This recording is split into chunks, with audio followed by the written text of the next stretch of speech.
মৰমৰ অকণিহঁত নমস্কাৰ মই গীতিমান আছে তোমালোক সকলোকে ই কক্ষাৰ আন এটি নতুন ভিডিঅ'লৈ স্বাগতম জনালো মই তোমালোকৰ লগত আলোচনা কৰি আছিলো তোমালোকৰ তৃতীয় শ্ৰেণীৰ আমাৰ গণিত পাঠ্যপুথিখনৰ দ্বিতীয় পাঠটিৰ আজিৰ এই অংশটিত কি আছে আহা আমি চাওঁ ইয়াতে চোৱাচোন ইয়াতে আমাক কৈছে খেলো আহা তোমালোক সকলোৱেতো খেল খেলি নিশ্চয় ভাল পোৱা নহয় জানো এতিয়া ইয়াত আমাক কি খেল খেলিবলৈ দিছে আহা আমি চাওঁ চোৱা ইয়াত কৈছে কাঠিৰ সহায়ত তলত দিয়া ছবিৰ দৰে আকৃতি সাজু আহা এতিয়া তোমালোকে কিছুমান কাঠি লৈ এই ছবিবোৰৰ দৰে আন কিছুমান আকৃতি সাজিব পাৰিবা নহয় জানো ইয়াতে চোৱাচোন এই আকৃতিটোত কাঠি দিছে এয়া এডাল কাঠি এইবোৰ এনে ধৰণেৰে কাঠিবোৰ দি এই আকৃতিটো সাজিছে ঠিক সেইদৰে ইয়াতেও কাঠিৰ সহায়ত কি কৰিছে এখন নাওৰ আকৃতি সাজিছে আৰু ইয়াতে এখন ঘৰৰ আকৃতি সাজিছে তোমালোকেও তেনেদৰে বিভিন্ন ধৰণৰ কাঠি লৈ এনে ধৰণৰ বিভিন্ন আকৃতি সাজিব পাৰিবা এটা আকৃতি বাৰু মই তোমালোকক দেখুৱাই দিছো চোৱা তোমালোকে এনে ধৰণেৰে কাঠি লবা দুডাল কাঠি তিনিডাল কাঠি এনে ধৰণেৰে লগাবা তাৰ পাছত আকৌ এনে ধৰণেৰে এডাল কাঠি দিবা এইফালৰ পৰাও দিবা আকৌ এনেকুৱাকে এডাল কাঠি লগাই দিবা তেতিয়া চোৱা তোমালোকে কি পাবা এটি তৰাৰ আকৃতি নহয় জানো আহা ইয়াৰ পাছত কি আছে আমি চাওঁ ইয়াতে চোৱা ইয়াত কৈ দিছে কি প্ৰহেলিকা এতিয়া আমি কি কৰিব লাগিব চোৱা ইয়াতে কাঠিৰে কাষৰ চিত্ৰটোৰ দৰে আকৃতি এটা সাজা কি কৰিব লাগিব তোমালোকে কাঠি লৈ এই চিত্ৰটোৰ দৰে এটি আকৃতি সাজিব লাগিব এতিয়া আকৃতিটোৰ পৰা যিকোনো দুডাল কাঠি আঁতৰাই পুনৰ বেলেগ স্থানত সংযোগ কৰি আকৃতিটোৰ মুখখনৰ দিশ সলনি কৰা এতিয়া ইয়াত আমাক কি কৈছে তোমালোকক কি কৰিবলৈ দিছে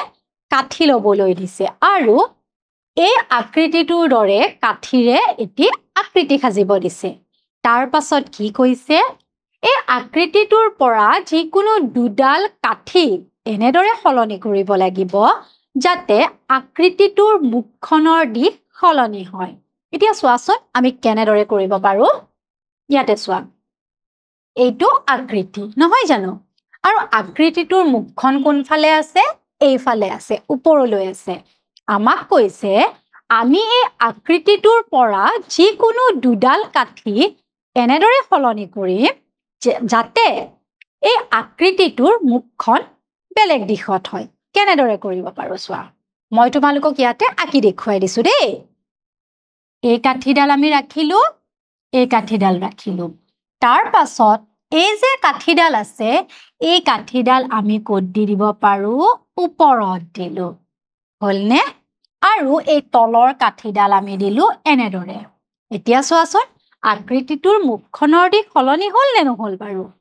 আকৌ চোৱা আৰু আন ধৰণেৰে আমি কেনেদৰে এই আকৃতিটোৰ মুখৰ দিশ সলনি কৰিব পাৰো ইয়াতে চোৱা আমি কাষৰ এই কাঠি দুডাল ৰাখিলো আৰু এই তলৰ যিডাল কাঠি আছিল সেইডাল আমি দিলো এনেদৰে ওপৰত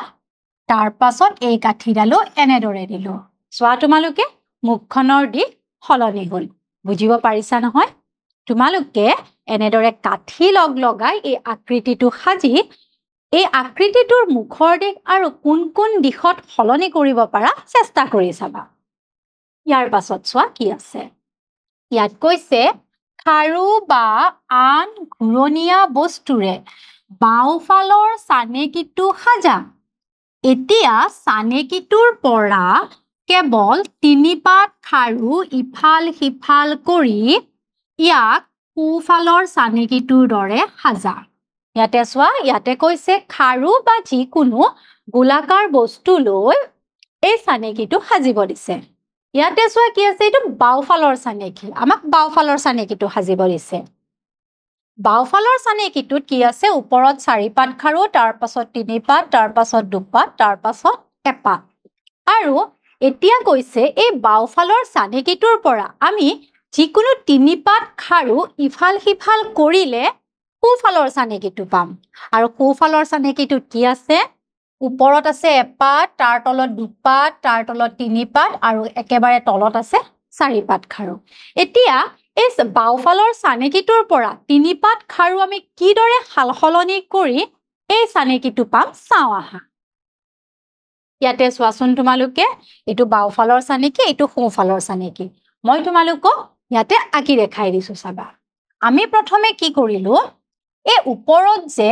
চাৰিপাত খাৰু আছে তাৰে আমি দুপাত ললো দেই মই গোল গোল কৰি দেখাইছো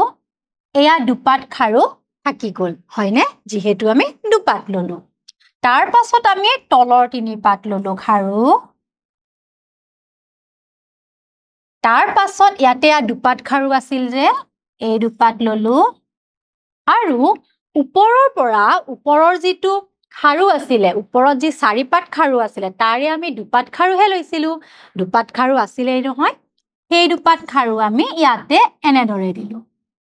তাৰ পাছত এতিয়া তলত মাত্ৰ এপাত খাৰু আছিল আৰু এই তলৰ খাৰু পাত আমি ওপৰত দিলো এতিয়া চোৱাচোন তোমালোকে বাওঁফালৰ চানেকিটো সোঁফালৰ চানেকিটোৰ দৰে একেই হ'ল নে নাই বাৰু